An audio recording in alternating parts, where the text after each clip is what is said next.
No vídeo de hoje, vamos falar sobre a taxa Selic e como o Banco Central influencia aí na quantidade da oferta de moeda na economia.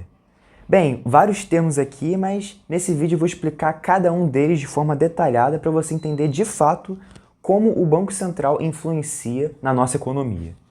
Meu nome é Matheus Emanuel e você está no canal Olhar Global, então bora pro vídeo.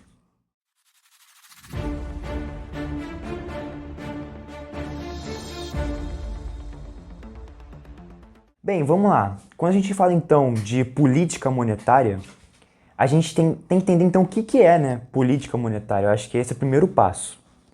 Bem, política monetária nada mais, nada menos é do que as medidas que o Banco Central utiliza para regular ou controlar a quantidade de oferta de moeda na economia, beleza? Mas, Matheus, o que seria moeda, né? Esse também é um outro ponto.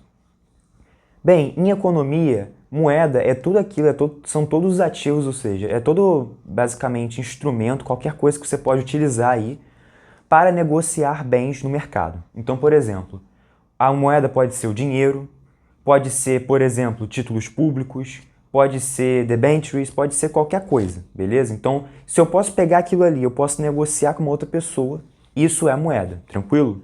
Então, esse é o conceito básico que é o que vocês precisam ter em mente para vocês entenderem como o Banco Central vai influenciar nessa moeda. E aí a gente entra no terceiro ponto, que é justamente sobre como se gera essa moeda, ou seja, como essa moeda é criada e, digamos, é gerada aí no mercado, beleza? E aí a gente vai agora recorrer a um esqueminha que eu montei aqui rapidinho, beleza? Eu vou deixar aqui na tela, que trata justamente sobre como a moeda é gerada. E nesse sentido, os bancos possuem um papel fundamental nesse processo, beleza? Então, eu diria aí que os bancos, eles são a principal fonte de geração de moeda na economia. O porquê disso? Bem, eu coloquei aqui duas hipóteses, né? Eu coloquei então aqui num primeiro quadrante, né? Numa primeira imagem, as reservas de um banco, beleza? Então, vamos supor que, sei lá, alguém foi lá e depositou dinheiro num banco e essa pessoa depositou R$100 em um banco, beleza? E o banco foi lá e usou isso como reserva. Só. Então ele não fez mais nada, só guardou aquele dinheiro. Bem, o que seria então a reserva, né? Seria o dinheiro basicamente que o banco guardou, que ele poupou, mas que ele não está utilizando para nada. É como se o banco deixasse o dinheiro dele na poupança. Então ele deixou na poupança lá, mas não está fazendo nada com esse dinheiro, beleza? Ele não está investindo em mais capital, ele não está investindo em, enfim, compra de máquinas, nada disso. Ele só deixou lá, beleza? Só que agora vamos imaginar uma segunda hipótese, que seria justamente quando o Banco Central ele pega uma parte desse dinheiro, desses R$100, e ele coloca como reservas. Então eu botei aqui no exemplo então, que ele botou R$10, ou seja, 10% em reservas, e os outros 90% ele utilizou para empréstimos. E aí que vem a grande sacada. Então, os empréstimos são um fator-chave para entendermos como a moeda é e como ela funciona. Por quê? Porque pensa assim, beleza, eu sou um banco e eu quero ganhar dinheiro. Uma das formas de eu ganhar dinheiro, e essa na verdade é a principal forma que um banco ganha dinheiro, é justamente emprestando esse dinheiro que ele recebeu de uma pessoa para outras pessoas. Então ele vai emprestar esse dinheiro para várias pessoas e assim você entra num ciclo. E aí, claro, ele vai cobrar juros, então essa diferença do valor que é recebido pelo banco e o valor que ele cobra para outras pessoas é o que a gente chama em economia de spread bancário, que é justamente essa diferença que basicamente o banco vai ter na hora aí que ele vai realizar, né, enfim, prestar o dinheiro, né, efetivamente. Só que lembrando, né, o spread bancário não significa que isso é exatamente o lucro do banco, né, porque isso aí incide imposto, incide outros gastos aí, né, como manutenção. Então isso aí, no geral, o spread bancário é o dinheiro que o banco recebe com o empréstimo, mas não quer dizer que isso vai ser o lucro efetivamente que vai estar com o banco, beleza? Feito todas essas considerações, agora a gente pode adentrar então como o Banco Central pode então aí influenciar na quantidade de moeda. Bem, a taxa Selic, agora sim, definição, o que é a taxa Selic? É a taxa básica de juros da economia. Então, vamos lá. O que isso quer dizer para a gente? Que basicamente todos os processos envolvidos aí em empréstimos, transações bancárias, tudo começa, digamos assim, com essa taxa Selic, que é a taxa que é basicamente utilizada aí como referência para vários contratos e negociações. Então tudo parte daí. Então pensa comigo, se o banco foi lá, pegando o nosso exemplo anterior, e pegou aí R$ 90 e emprestou para uma pessoa, vamos supor que antes, sei lá, o banco cobrava uma taxa de 3% ao mês. Supondo aqui, beleza? 3% ao mês. Só que aí o Banco Central foi lá e falou, não, a gente precisa aumentar a taxa de juros. Aí eles aumentaram para um valor que nesse caso aqui não interessa. E aí, qual é o impacto que isso vai ter? Vai ficar mais caro eu conseguir pegar crédito com o banco. Por quê? O banco, em vez de ele estar ganhando aqueles 3% que ele teria ganhado, né, com uma taxa Selic X, agora ele vai ganhar menos porque a taxa Selic aumentou, ou seja, os juros aumentaram, e como os juros aumentou, o dinheiro ficou mais caro. Então, para o banco, não vale mais a pena, por exemplo, emprestar o dinheiro, né, aquele dinheiro a 3%. Ele vai emprestar a 5%, a 6%, ele vai aumentar os juros, beleza?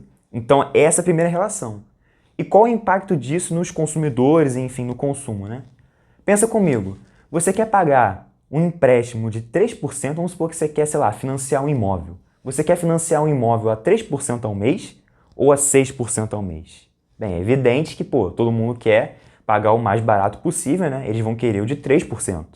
Só que agora, como o banco aumentou para 6%, o que você vai fazer? Não vou comprar, não vou financiar esse imóvel, porque afinal de contas está muito caro para pegar esse dinheiro, né? Então, cara, não faz o menor sentido eu pagar aqui 6% para o banco, beleza? Ou seja, qual é a conclusão? O aumento da taxa de juros e, enfim, o aumento da taxa de juros que os bancos, né, dos empréstimos, né, dos bancos, diminui o consumo das famílias e das empresas. E, por consequência, né, como essas ações diminuem o consumo, e isso diminui também a inflação. Então, isso basicamente é uma forma de você controlar a inflação. Por isso que, por exemplo, alguns alegam aí que o Banco Central está aumentando a taxa de juros, ou seja, a taxa Selic, justamente para controlar a inflação. Então, esse é o grande lance, né? Então, você utilizar a taxa de juros como, digamos, um controlador da inflação e assim da emissão de moeda, beleza? Agora vamos pensar no cenário contrário. Então, vamos lá, vamos supor que o Banco Central reduziu a taxa de juros, que também nesse caso não interessa qual o valor, beleza? E vamos considerar o mesmo exemplo do banco, que estava anteriormente com uma taxa aí de 3% ao mês, beleza? Pensa, se o Banco Central foi lá, o Copom, né, que é o Comitê de Política Monetária, né, que é uma reunião, esqueci de falar, né?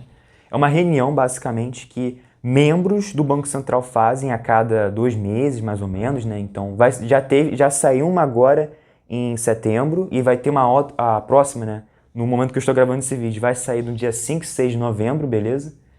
E aí, nessa reunião, eles decidem qual vai ser a próxima taxa de juros da economia. Então, vamos supor que, sei lá, o Banco Central diga, não, vou reduzir a taxa de juros. Ou seja, o dinheiro ficou mais barato, ou seja, a concessão de crédito, ou seja, de dinheiro, efetivamente, a concessão de crédito ficou mais barato, ou seja, o banco, né, a instituição financeira que estava cobrando 3% para o empréstimo pode reduzir isso, de repente, para 2%, para 1%, 1,5%, ou seja, ele facilitou, deixou o dinheiro mais barato e aí com isso ele consegue emprestar mais dinheiro para mais pessoas. E aí vem a lógica do consumidor, você quer pagar um empréstimo de 3% ou de, vamos supor, 1%? Não, de 1%, né? Vou financiar esse imóvel, vou comprar várias coisas, eu vou consumir, eu vou gastar em, sei lá, em produtos, em serviços, e assim vai.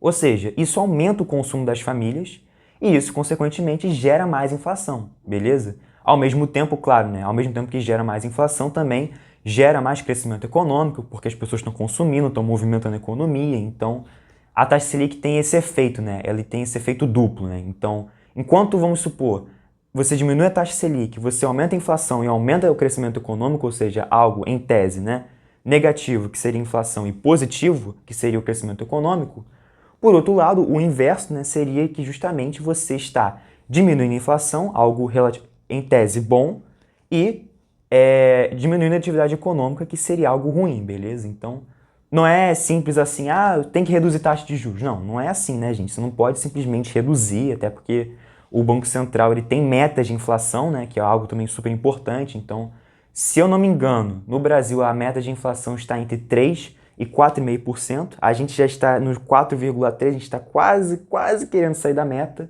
Então, por exemplo, uma política de repente mais restritiva, ou seja, aumentando a taxa Selic, pode ser uma ideia, uma solução, digamos, para tentar controlar a inflação. Então, todos esses parâmetros, né, todas essas questões devem ser analisadas quando a gente está tratando aí de política monetária e de taxa de juros da Selic, beleza? Bem, no geral foi isso. Eu espero que vocês tenham gostado do vídeo.